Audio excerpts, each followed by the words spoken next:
Hey guys, welcome back to the channel. It's Christina here. There is one of my doggos. That one is called Puppy. This one is Jazzy. They're sitting in the car with me because the kids are in the tiny house and it's raining. We're getting ready to go to the library because that's what we do when we're traveling and it's raining, is to go to the library and hang out, and the kids get to kind of go inside and play with Lego and read books and play with the computers and all of that type of stuff. So kind of how we do rainy days when we are traveling, living in tents. But last night we got to sleep in a tiny house. All right, so I wanted to do a little update on the honey debacle. So I had the accidental honey the other day, 2 days ago now, and I knew straight away as soon as I actually saw it. So if you haven't seen part one of this or the first video of this, yesterday's update, my friend made me a cup of tea. They put some honey in it because that's normally how they make this tea. And I hadn't twigged. They didn't really know that it was an issue until I got to the bottom of the cup. And then I went, oh my God, did you put honey in this? And I was like, as soon as I saw it, I knew it was going to cost me, like, at that time I thought maybe 3 days. But, you know, now in reflection, I'm like, yeah, it's definitely going to cost me a week of progress. So what that means is that I know that I'm not going to probably lose weight, and in actual fact it's going to go the opposite way. Blood glucose is going to take a little while again to get back into balance, all of that type of stuff. And so the moment that it happened, I knew. I had a feeling. I was like, no, because it wasn't even a choice. Like, in the sense, like, what I mean by that is, you know, if we choose to, like, okay, I'm taking this because it is going to, like, I want to be a part of the social thing, it's going to give me some benefit, it's like I'm making an actual choice, and I know that that choice is going to cost me a week's worth of or more of actual healing progress and so on. So it wasn't a choice and it wasn't intentional. So there's really no one to blame. It just is what it is. But I'm just wanting to share with you what actually happens for me when this sort of stuff happens. So I had the honey. The next morning I woke up with a headache. I had pain behind my eyes all day. I was fatigued, and normally I was expecting that I might get sugar cravings. Now I didn't get the sugar cravings, but I definitely was like a lot hungrier. Which meant that I was eating a lot more than I normally would yesterday. Like, and not just like, you know, my meals, it was more like snacking. Like, I was very snacky yesterday. And one of the strategies that I have used when I have gotten sugar cravings, so I've had stuff before and then it's been a problem, is to actually just eat my way out of it. So just keep myself satisfied and full so that then I'm not desiring more stuff. Like, I'm keeping myself so full that I can't fit in the sugar food that my body is like going, I want that thing. So that's been part of my strategy to actually utilize that and to do that. And so I don't know, maybe my brain just went straight to that strategy after the actual honey. But blood glucose yesterday was 7.9. This morning it was 7.1. So it has come down a little bit. But it is still high. It's not where I want it to be. It needs to be in the 5s. Like, that's really where I need it to be. Bare minimum is kind of like late 6s, like early 6s, like 6.1. But really I want it to be good and solidly in the 5s. And it was mostly in the 5s. Occasionally I'd get a 6, and very occasionally I'd get a 7. Now it's in the 7s. I know it's going to take me at least another week to get that back down to where it actually is. Now, also, I didn't weigh yesterday because I didn't have my scales with me, traveling wise. Like, it was not in the right spot for me to grab it and actually just weigh in the morning. So I didn't weigh. This morning I weighed. I've gained 2 kilos. Like, since the morning of the honey, I have gained 2 kilos since that, which is 2 days ago. Now, some of that will be inflammation. Like, that's what yesterday was with the headache and all of that type of stuff, inflammatory.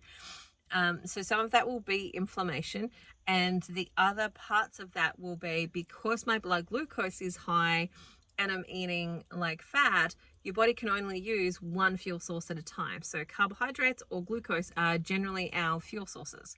So the Randil cycle is essentially, if you're eating carbohydrate rich foods, then glucose is going to make its way through to the cell, then into the mitochondria, and that stops fat from coming in. And vice versa. If you are eating fat, here comes one of my kiddos. If you're eating fat, then that stops glucose coming into the cell, and you then, fat is the fuel source. So because my body is high in glucose and it's releasing glucose, it means that the fat is going to be stored versus being used as a fuel source. And because my blood glucose is still high, after eating it's not. Like, that's the thing, is that like after eating, so like right now I just had breakfast, I know that in 2 hours when I test, it's going to be within normal range. It'll be within normal range. I don't need to worry about my after eating blood glucoses. It's my fasting blood glucose that's mostly like the real big issue. And so because my body is releasing glycogen, well, essentially that's coming from the liver is releasing glycogen. Because that's happening, the fuel source is already there. The carbohydrates are already there. So then when I eat, it means that I'm going to put one of those fuel sources away, which is the fat in this case. So I'm packing that fat away, which means that I'm going to gain weight. So some of it will be inflammation and some of it will be that I've already got glucose feeding me, and so on. Now, I could choose at this point to fast. I could choose to say do a 24-hour, a 36-hour, a 72-hour type of fast. I could choose a fast to actually do. I don't really want to do that right now. And when I fast, I personally like to go from the space of I'm so satisfied and full and satiated that I'm fasting not out of a desire to make my body do anything, but because I'm not hungry and I'm listening and being responsive to that hunger signal. And yesterday I was very snacky. Now, I could have, like, I don't necessarily think that I was hungry yesterday, but my brain was definitely fixated on food yesterday. And so I was like, what can I eat? What can I eat? So I don't know if my brain just kind of went to that strategy that I have to prevent me from getting into that sugar craving roller coaster. But that's what happened yesterday for me. So up 2 kilos. I know it's going to be a week before that comes off. And that's the frustrating part, is like, the frustrating part is that as soon as I saw that honey, I knew that this is what it would be, that it would be a week off of at least my progress in healing journey. And this is what I was talking about last night. So once a month in my carnivore support group at this point in time, we do once a month a Zoom call.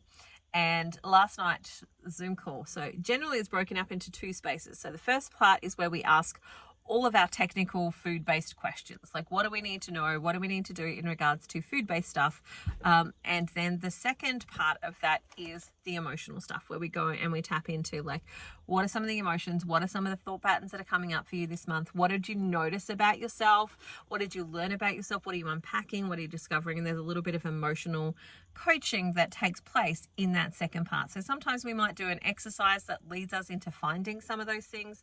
I've got a feather, I know, excuse me, that will lead us into some of those things, and sometimes it'll be the conversation that leads us there. So last night I was talking about this. This is where the hard part is. Like, this is where the mental game comes in. Now, there's a couple of spaces where the mental game comes in, and that is changing our patterns around what food we actually eat, when and why we eat food. But this is the other part of it, which is where I know for the next week, I'm not going to make any progress. Like, I'm not going to jump on the scales tomorrow and likely be at new numbers. That's not what's likely to happen. And the same with, I know that in the morning, tomorrow morning, I'm not going to take my blood glucose and it's not going to be in the 5s. I know at best it could be in the 6s tomorrow. I could maybe make it better if I chose to fast today. And I will definitely be fasting from 6 o'clock tonight. Like, I certainly am not going to eat past 6 o'clock tonight. That will be my cutoff. Now, I could do some things that might make that happen a little bit quicker. There's always a risk to ratio benefit of everything. I feel like as an adult that our life is a would you rather game. Like, would you rather fast and get back to the result place quicker? Or would you rather this and know that you're going to get there, but it's going to take longer? And that's how I feel like the whole thing is. Like, oh, would you rather eat fruit and vegetables and have diabetes, or would you rather not eat fruit and vegetables and not have diabetes and like lose weight and do all those other things, have energy, etc., etc. So it's a game of would you rather. It's an adult version game of that. Anyway, so I could fast and I could make that happen a little bit faster, but I know that, like, I don't really want to do that right now. I don't really want to do that. And I like to fast out of the place of I'm not hungry versus I'm making myself go without food so that I can achieve whatever else, right? That's where I prefer to have fasting. Now, the mental game is knowing that I'm not going to get results. I'm not going to make progress, and I've gone a little bit backwards. And it'll be that way for about a week, if not a little bit longer, depending on how I go with the rest of the stuff. Like today, if I don't snack, for example, if I've had breakfast, and if I then just like have dinner, then I might get there a little bit quicker. But if I snack today, then I know that that's not going to be the case. So the challenge is mentally in this space of when I know that I'm not going to get progress, that it can be easy to go on that roller coaster ride of, well, it's blown, it's torn, I'm not going to see any results. Why am I doing this? This is frustrating and annoying and getting really upset at my body, and that all of that stuff is happening, especially because it wasn't like I chose it. It wasn't like it's a birthday and I'm celebrating and that type of stuff. By the way, I have a couple of birthdays coming up. So, if I was going to like save anything for birthdays, it would be my birthdays that are coming up, not mine, but my son's. And so that's where the mental game is. That's where the challenge is continuing to take the action when you know you're not going to see progress. So I'll still see results. Like the results will be, I'll take those 2 kilos off. My blood glucose will come back to normal range, which is what I want it to do, but I won't make progress on where I was actually going. And that's where the challenge is. That's where the mental game comes in of, having to like just keep doing the things that I know are going to actually in the long run work out. Even though on a daily thing it means that I'm not going to see the progress that I wanted to be seeing this week, I know in the long run, in the big giant scheme of things, it's actually going to be okay and it's going to be fine and I'm going to get there and it'll be all of those things. But this is where that mental game is and the mental challenge is, because, I was sharing on a podcast interview that I did the other day was, for me, part of my personal challenges in this is getting to that space of creating the evidence that I can do this without things like surgery. Now, I'm not saying this to be against anybody who has had gastric bypass surgery or lap band surgery or anything like that, but as a child, when I was I must have been 15 or something like that. I was in high school. Just trying to think about, it must have been around 15 when my mum went and got gastric band surgery done. And that meant for her that she lost weight. Like, it was the only way she lost weight. Like, she'd done Jenny Craig, she did light and easy, she did all of the things, like all the things that were out there, she gave them a good try, at least a good try.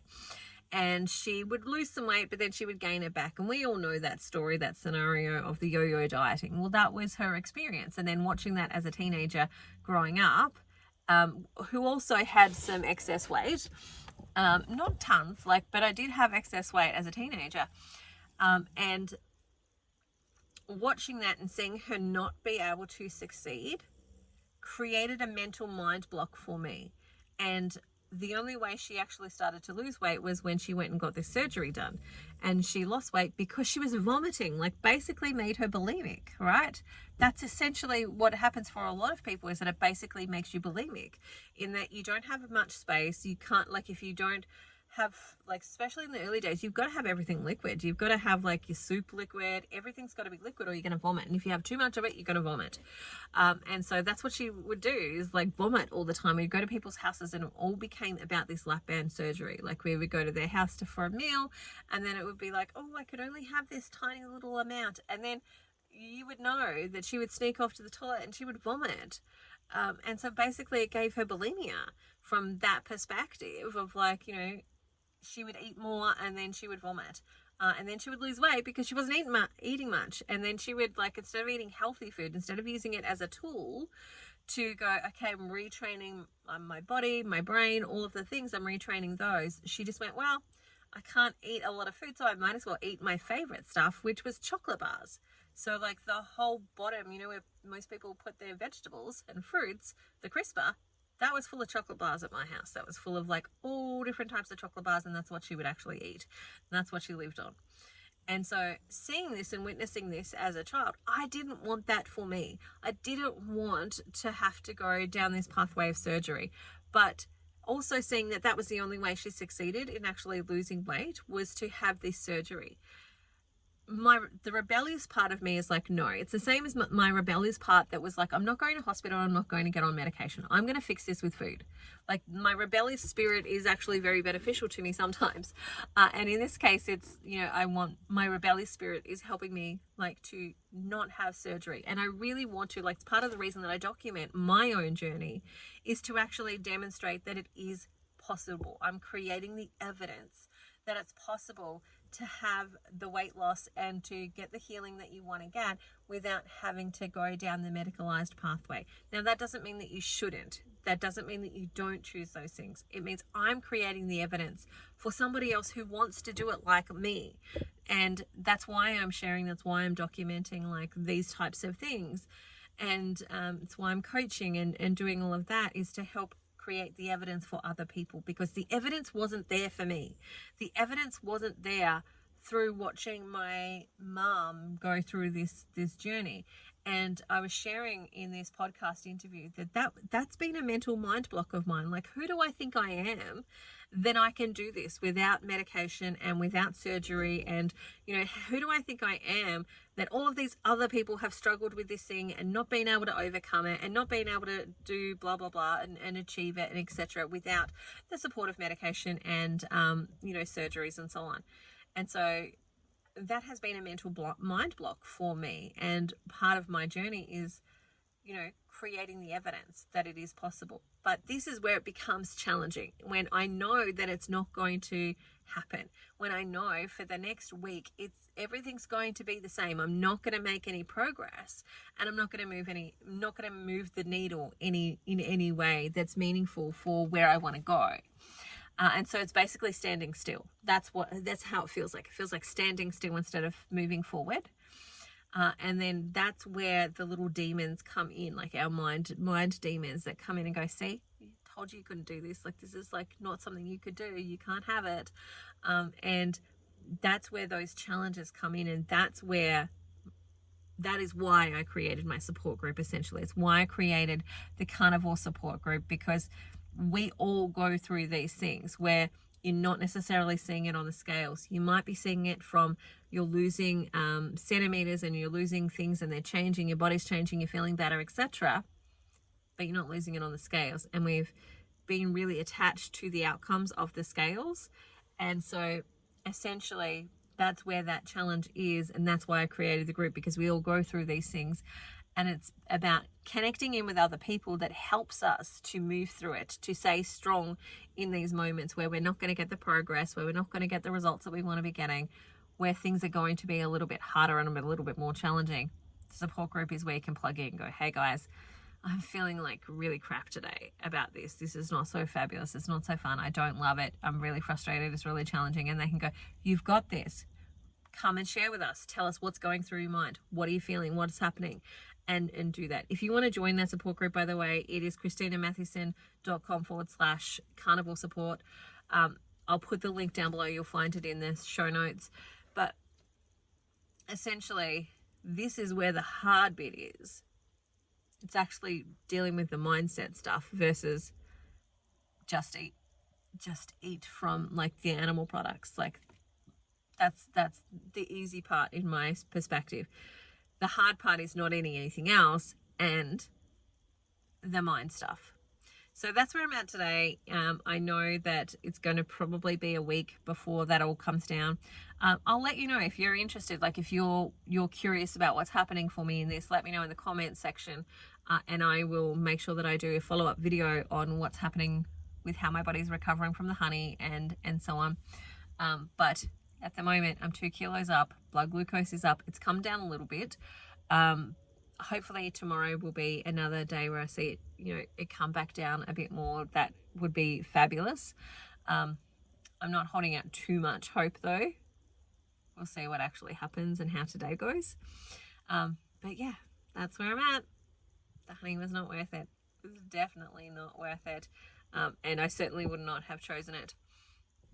But these things happen, which is why I'm sharing it, because these things happen in life. Like, we can't insulate ourselves against everything, and these things are going to happen. And how do we get through them? How do we deal with them? All of that type of stuff. This is how we do it. We just keep going. We keep taking the actions that we know are going to create the results that we want to be having. So there we go. That's it for me today. I hope you have the most amazing day ever. Remember, like and subscribe. It really helps me to be able to keep making this type of content. And I look forward to seeing you around. Bye for now. Talk to you soon. See you later.